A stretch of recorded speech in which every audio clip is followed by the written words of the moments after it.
Yo, what's up guys? Welcome back to the new review on our channel. Today we're gonna do an old world review. This is a typical game which similar to Civilization. Even the developers are from the Civilization. So the story of my campaign in Old World, where I lead my Greek civilization to global domination, is equally the story of Rome. My greatest nemesis in this spawning turn-based 4X. When I was first incorporated in the Romans, they were extremely friendly, offering us gifts, hospitality. But it was a poison challenge, quite literally.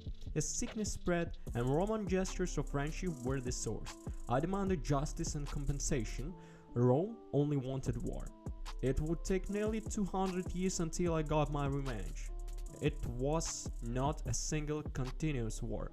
The first conflict ended without much resolution, with the distance between our empires and the massive mountain chain that separated us creating some logistical difficulties.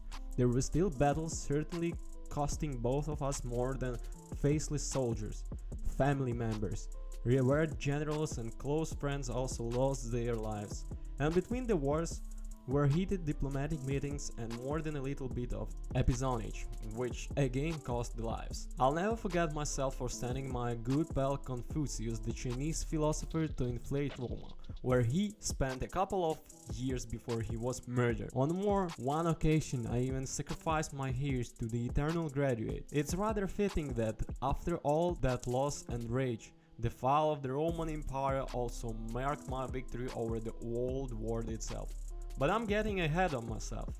Despite using the language of civilization from the workers to wonders, it should be starting to become clear that Soren Johnson at Mohawk Games take the historical 4X formula is quite different to Firaxis' approach. You still build cities, conquer one and others, develop the titles around them, and along the way determine the cultural and scientific destiny of your civilization.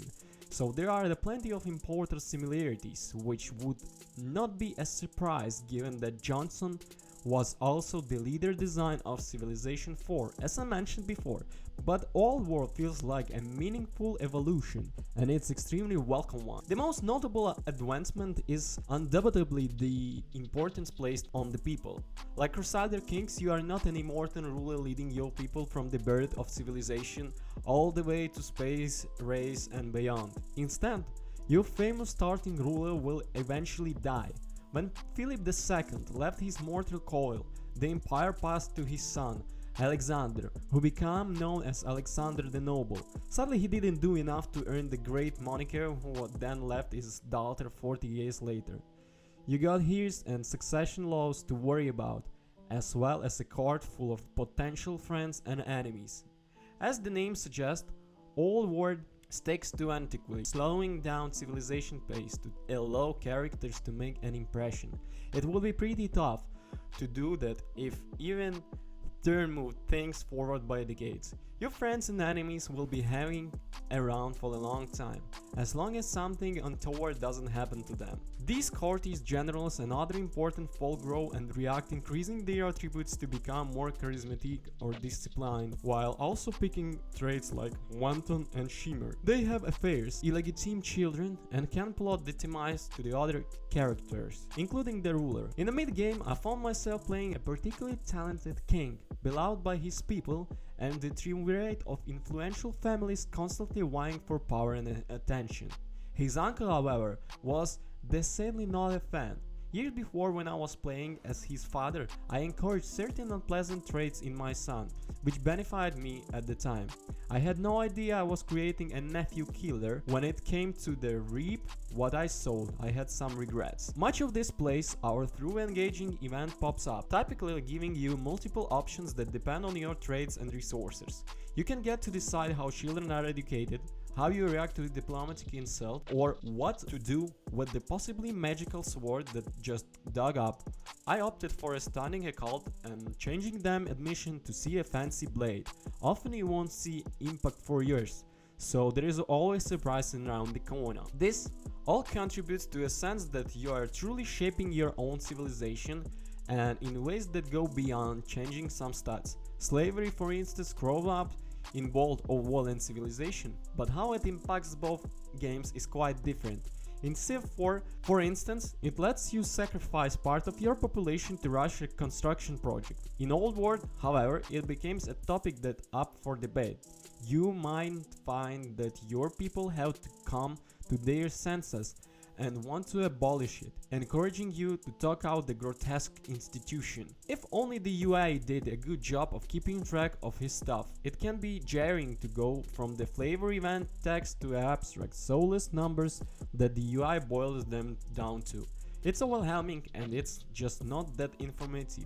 Every interaction is made a little worse because it's necessary faffing around in discreet, continuity menus and drag you all over the screen. Even after winning my first campaign, I still found myself getting occasionally lost, and I still don't know how to find crucial information on things like the spread of religion. The tutorial and the encyclopedia are also little help, choosing bravely and vagueness over clear institution. There's so much more context and clarity in the event text. So I wish Old War writers were a bit more involved in designing the interface, which could definitely benefit from their skills. Along the event, the characters would have been enough to grab my attention. Civilization and Crusader Kings are two of the great, and combining their philosophies leading to a game that feels tailored more to my interest in. But Old World is filled with the new ideas and ways of doing things, dramatically changing how you forge a lasting empire. Every unit has a specific movement range and room for one action per turn, but without orders they can't do anything. Orders are a resource that you spend on giving units and characters like you ambassador of Spy Master commands. Move here, attack this loser. Steal research from this work. As you start expanding the field, more troops, workers and missionaries, you'll find yourself having to prioritize where to spend orders each turn, so that's why you don't find your tank empty right when you're about to make a critical move. It's a strategic complication, but sometimes it can actually take the pressure off you. The system teaches you, is that okay to not to take action this turn? You don't need to do everything in one go. You got 200 years to kill. Orders are tied to legitimacy. With a higher legitimacy generation, more orders per turn. It's another abstract resource spawning yet another wrinkle. See, you improve the legitimacy of your region by generally being insular, promoting national unity and the people of your chosen civilization above all else. Often this means you have to treat foreigners with the suspicious and take a strong stance that will make the rest of the world think you are a dickhead. It reflects how real leaders sometimes fan the flames of national fever and encourage small-minded attitudes. You can thankfully still be an extremely effective ruler without pandering to the worst aspects of national identity. Some buildings, which I should add, are constructed by workers rather than from the city menu, letting you embark on a several construction project at the same time generate small amounts of legitimacy that over the time can give you a significant boost. That's something Old World excels at, always giving you more ways to achieve your objectives. Resources management is another example. On top of your abstract stuff, there is also tangible resources like stone, iron, wood, and gold, which are required for trade and more importantly construction. It's a hungry game that demands a healthy stockpile. If you are running low, however, you can simply spend gold to buy more. If you're out of gold, you can also see whatever resource is abundant. Summary: Old World, a clever spiritual successor to Civilization, full of bold novelties and big ideas. So if you like the Civilization, you definitely should try it, because this is lit.